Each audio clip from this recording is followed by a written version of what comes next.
근데 아내가 눈을 뜨고 그 다음날 아침이 밝으니까 그때서야 눈물을 펑펑 흘리기 시작하는 거예요. 진짜 가야 돼? 나 어떡하라고 막 그런 이야기를 하면서 눈물을 보니까 저도 그때 막 눈물이 나면서 두렵기 시작하더라고요. 근데 제가 했던 그 선택에 후회를 하기 싫어서 그냥 떠났죠.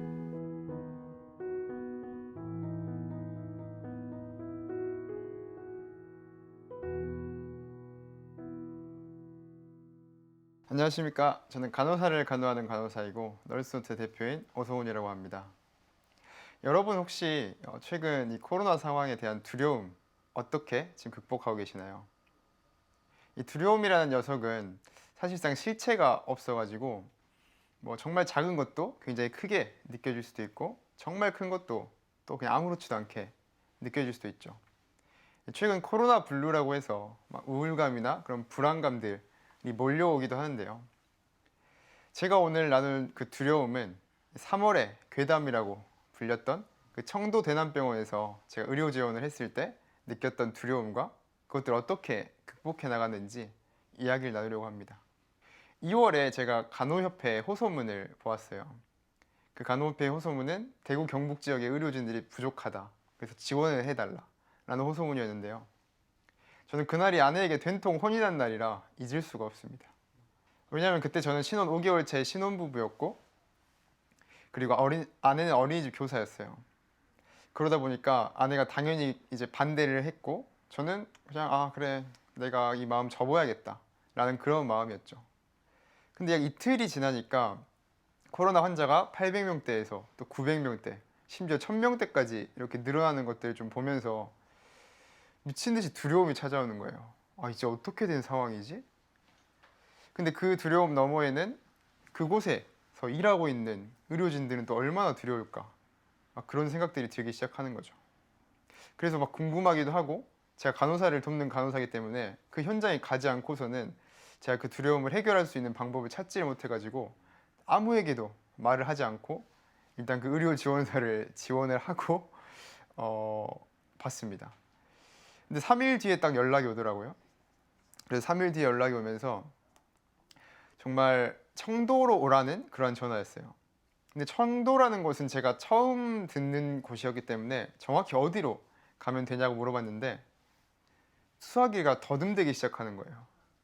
그러면서 청도 대남병원이요 라고 하는데 그때부터는 제가 이제 뉴스에서 본 것들이 워낙 있으니까 심장이 막 미친 듯이 뛰기 시작하면서 이 전화기를 그냥 끊어버릴까? 막 그런 생각이 들기 시작했죠. 그래서 저도 의료인이고 제가 지원을 했음에도 불구하고 너무 떨려가지고 이걸 진짜 가야 되나 말아야 되나 그러한 갈등에 빠졌었는데 근데 결국엔 제가 가지 않더라도 다른 누군가는 가야 되는 상황이었고 그리고 제가 두려우면 그 다른 누군가도 두렵겠죠. 그래서 저는 제가 한 결정에 후회하지 않고 그냥 강행하기로 결심을 합니다. 근데 한 가지 문제가 있죠. 제가 아내에게 아직 말을 안 했는데 떠나기 전날 밤 10시에 아내에게 말하면 어떨까라는 그런 생각이 가장 사실 큰 걱정이었는데 사실 처음에 아내한테 말했을 때는 몰래카메라 아니야? 거짓말 치지 마라 막 그런 반응이었어요. 그러니까 아내가 믿지를 않기 때문에 제가 문자를 딱 보여주니까 그때서야 이제 직감을 하더라고요. 그래서 그때부터는 말 한마디 없이 그냥 캐리어에 짐을 싸고 그냥 부랴부랴 막 이것저것 놓고 막 신혼 때 찍은 사진 같은 것도 하나씩 놓고 그렇게 바로 다음날 떠나게 되는 상황이었습니다. 근데 아내가 눈을 뜨고 그 다음날 아침이 밝으니까 그때서야 눈물을 펑펑 흘리기 시작하는 거예요. 진짜 가야 돼?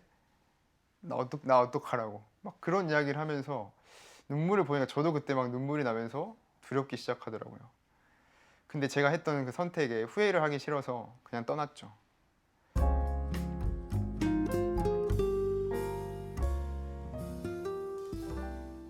그렇게 떠나니까 정말 그곳은 재난 영화의 세트장 같은 그런 곳이었어요.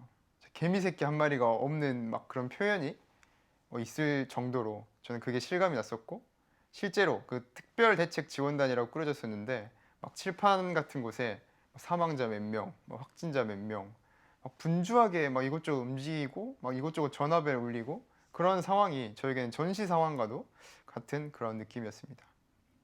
그래서 실제 그 환자의 그 투입하기 전에 병원 앞을 서성이면서 내일부터 여기서 어떤 일들이 막 펼쳐질까 막 그런 생각들도 하면서 그냥 나를 거의 샜던 것 같아요. 그래서 이제 두려움에 휩싸이기 시작했는데 실제로 정신과 병동은 폐쇄병동이라서 문이 잠겨 있거든요. 그래서 그 철문 너머에 제가 넘어가는 순간부터가 이제 제 의료 지원의 시작인데 과연 그곳에 어떤 일들이 펼쳐질까? 그 문 앞에 섰을 때 굉장히 또 두렵기 시작했죠.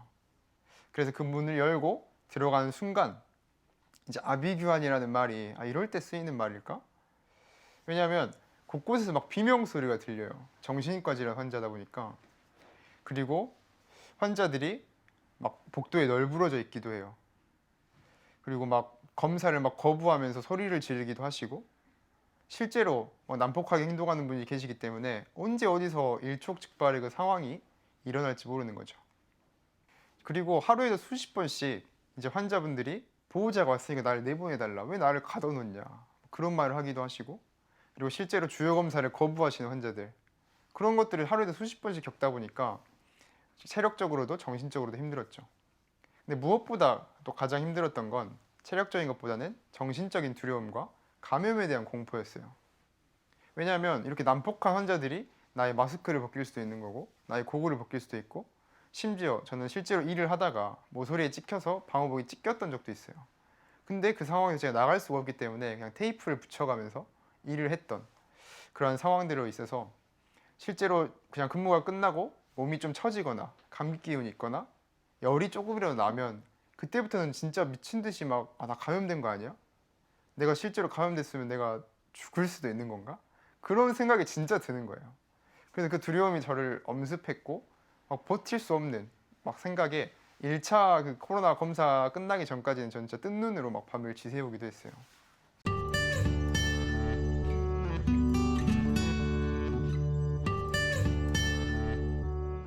근데 이러면 안 되잖아요.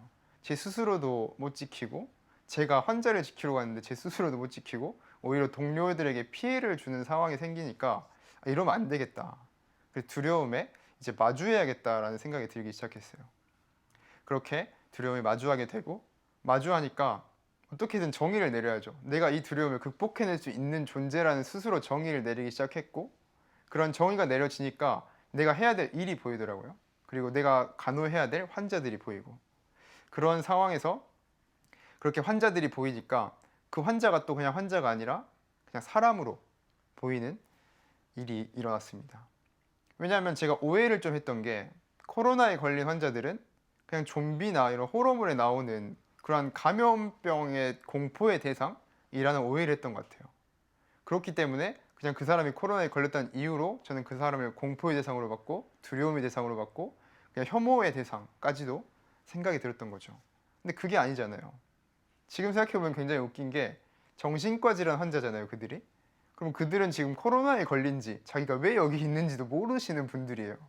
근데 그분들이 뭐 저희를 뭐 위협하겠어요. 오히려 저희가 이상한 옷을 입고 있으니까 오히려 그들에게는 저희가 더 위협의 존재가 된 건데 그런 상황에서 제가 그들을 두려워하고 있었다라는 게 좀 웃기더라고요. 훗날 생각을 해보니까. 오히려 저희에게 되려 그런 옷 입고 있으니까 힘들지 않아요? 그리고 선생님 때문에 저 뭔가 좀 괜찮아지는 것 같아요. 막 고마워요. 막 이런 말도 하시기도 하시고 뭐 자기는 젊었을 때 나훈아와 뭐 태진아를 좋아했는데 뭐 지금은 막 그런 노래를 못 들어서 슬프다. 뭐 그런 이야기도 하시고 그리고 나는 젊었을 때 농사일을 도왔는데 지금은 이렇게 병원에 있어가지고 못 도와서 너무 걱정된다. 뭐 그런 정서적인 교감을 막 주시는 거예요. 굉장히 신기했죠. 그리고 실제로 전 한 명의 환자가 아직도 뇌리에 기억에 남는데 치매에 걸리신 환자였어요. 그 환자는 치매에 걸렸는데 이제 코로나까지 있으니까 뭐 아무도 없잖아요. 의료진들이 그 환자의 수발까지 다 해야 되는 상황이었는데 그때 막 교육을 해도 당연히 들을 리가 없고 주사를 놔도 다 뽑아버리고 아무리 치료에 협조를 부탁을 해도 전혀 협조가 안 되는 거죠. 근데 안 그래도 보호복 입고 체력적으로 힘들고 해야 될 일이 많은데 그 할머니를 혼자서 케어하는 게 저는 솔직히 너무 힘들었어요. 원망이 되기도 했어요. 왜 하필 이렇게까지 날 힘들게 하실까? 라는 그런 생각이 들기도 했는데 어느 날은 좀 정신이 돌아오셨는지 저에게 말씀하시더라고요. 고마워. 제가 잘 안 들려가지고 물어보니까 고맙다고 라고 하시면서 내가 정신이 왔다 갔다 하니까 너를 좀 많이 힘들게 했던 것 같다.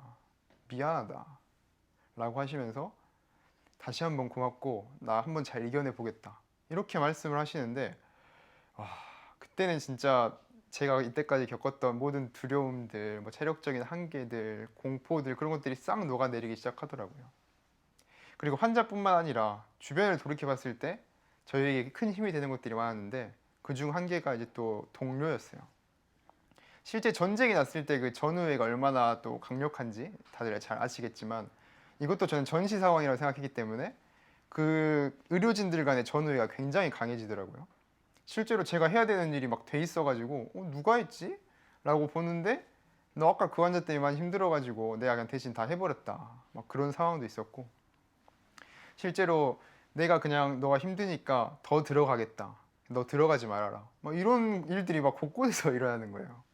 그래서 진짜 이 상황을 어떻게든 잘 극복해 나가려고 노력하고 있구나 라는 생각이 들었고, 또 다른 한 분들은 이제 국민분들의 응원이 굉장히 또 큰 힘이 됐어요. 왜냐하면 하루에도 정말 몇 번씩 막 손편지를 보내주시기도 하시고, 실제 간식들, 뭐 건강식품, 면역식품 이런 것들이 하루에도 몇 개씩 들어오는 거예요.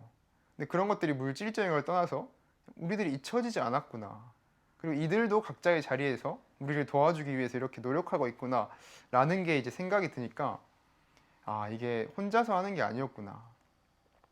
도시락이나 뭐 생필품, 뭐 이런 간식 같은 것들을 보면서 정말 뭉클하더라고요.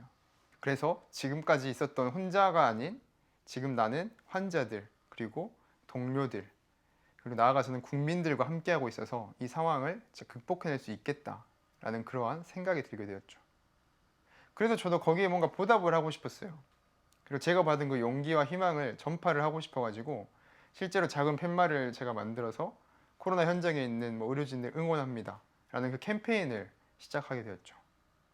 그래서 그 캠페인이 제가 한 명 이렇게 지목을 해서 그들이 올렸을 때 제가 한 명당 500원씩 제가 퇴소를 하면 기부를 하겠다, 코로나 의료 현장에 기부를 하겠다라고 하니까 제 SNS에 그 영향력이 타고타고 흘러가면서 정말 한 명으로 시작된 게 정말 60명, 막 100명, 1000명, 수천 명까지 이렇게 이어지면서 남녀노소를 불문하고 정말 직업을 불문하고 그 현장에 계신 분들을 응원을 해주시더라고요.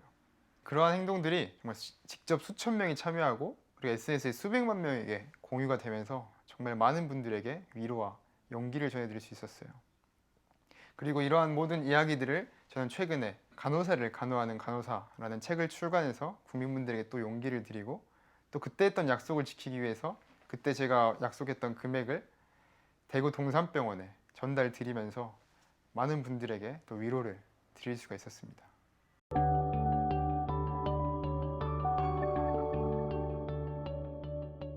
네, 이제 이야기를 마무리하려고 합니다. 사실 올해 3월은 제게 가장 큰 인생의 두려움이 마주했던 그런 시간들이었고, 실제로 의료 현장에 갔을 때도 두려웠고 한순간도 마음이 편한 날이 없었어요. 하지만 제가 혼자였을 때는 그렇게 두려웠지만 함께 하니까 그 두려움이 더 이상 두렵지가 않았어요. 실제로 환자분들도 저희에게 굉장히 잘 협조를 해주셨고, 그리고 그 의료 현장에서 고군분투하는 의료진들, 그리고 나아가서 이들을 응원해 주시는 국민분들이 함께하고 있다는 사실이 깨달아졌습니다. 그렇게 하다 보니까 가장 희망적이었던 건 모두가 함께 한 방향을 보고 나아갔을 때 실제로 안 좋았던 환자분들이 완쾌가 되는 상황도 있었고, 그리고 걸어서 퇴원하신 분들도 많았고, 그리고 저희한테 그동안 치료해 주셔서 감사합니다 하고 웃으면서 이렇게 퇴원하시는 환자분들을 보니까 그냥 두려움이라는 게 정말 나에게 큰 용기고 인생의 가장 큰 잘한 선택이었다 라는 그런 생각이 들었던 거죠. 그래서 마지막 제가 사진을 한 장 준비했는데요. 아까 그 캠페인에서 한 명 한 명 참여해서 했던 그 사진들이 수천 명이 모여서 한 장의 그림이 나왔습니다. 그래서 그 그림이 정말 많은 분들에게 위로가 됐는데 정말 감격적이시지 않으시나요? 최근 코로나19 확산세가 또 급격하게 확산되고 있습니다. 근데 그럴 때일수록 저는 이제 직감이 오죠. 어딘가에서 누군가는 또 이 상황을 함께 극복해내려고 노력하고 있을 텐데, 그리고 정말 멋지게, 그리고 그들의 최선을 다해서 이 상황을 극복하고 있을 텐데, 그런 상황을 극복하는데 여러분들이 많은 응원을 좀 해주셨으면 좋겠고요. 그리고 실제로 우리 모두 희망을 좀 잃지 않고 또 나아간다면 잘 극복해낼 수 있지 않을까라는 생각이 듭니다. 정부에서 말하는 사회적 거리두기, 마스크 쓰기, 생활 방역 지침 준수 이런 것들도 우리가 충분히 할 수 있는 거기 때문에 함께 그들을 잊지 않고 우리가 최선을 다해서 이 상황을 함께 극복해 나가면 좋을 것 같습니다. 대한민국의 모든 국민분들과 의료진분들을 제가 진심으로 응원하겠습니다. 감사합니다.